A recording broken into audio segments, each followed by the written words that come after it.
Hi, I'm Brad Coleman. I'm the campus pastor at Christ Church Highland Park. And I just want to share with you a few thoughts about some things that I've been struck with as we've been going through the book of Daniel. I'm just struck with the fact that Daniel is a resident alien in Babylon, right? He's been taken out of his home in Jerusalem and placed in this pagan culture. And how is Daniel able to be impervious to that culture? Well, one of the things that we notice in Daniel chapter 6 is that he had a consistent habit. 3 times a day, he prayed before his God. And we can see in the chapter that this was something that he always did. It wasn't just because Darius had made a decree. This was a part of Daniel's life.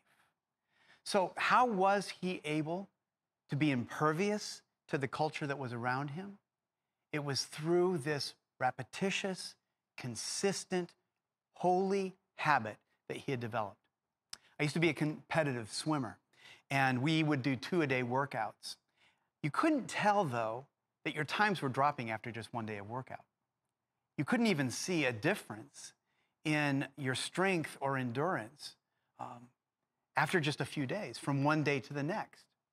It took consistent, repetitious devotion to being in the water and working out hard. And you were getting better, even though you couldn't notice it. You were getting better. You know, this kind of repetition builds in us a foundational knowledge. It's what the philosopher Michael Polanyi calls tacit knowledge. Tacit knowledge is something, it's a kind of knowledge that we have and we're not even sure how we got it. I'm familiar with this from being a guitar player. If I want to learn something new on the guitar, I do it over and over and over again until it just kind of soaks in, until it's just there, until I don't even have to think about it anymore. It just becomes an automatic response.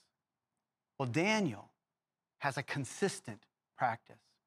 And what's the tacit knowledge that Daniel's developing? He's developing a submission to God's rule and reign in his life. 3 times a day, he places himself and his heart in a posture of submission and devotion to his God and reminds himself 3 times a day, Yahweh is my king. Yahweh is my king. Lord, you have my life. You have my heart. So that when he's faced with an oppressive, tyrannical king and that king's demands, he doesn't even have to think about it. It's tacit knowledge. He has an automatic response. He knows in his heart, Yahweh is my king. Yahweh has my heart. Yahweh has my life.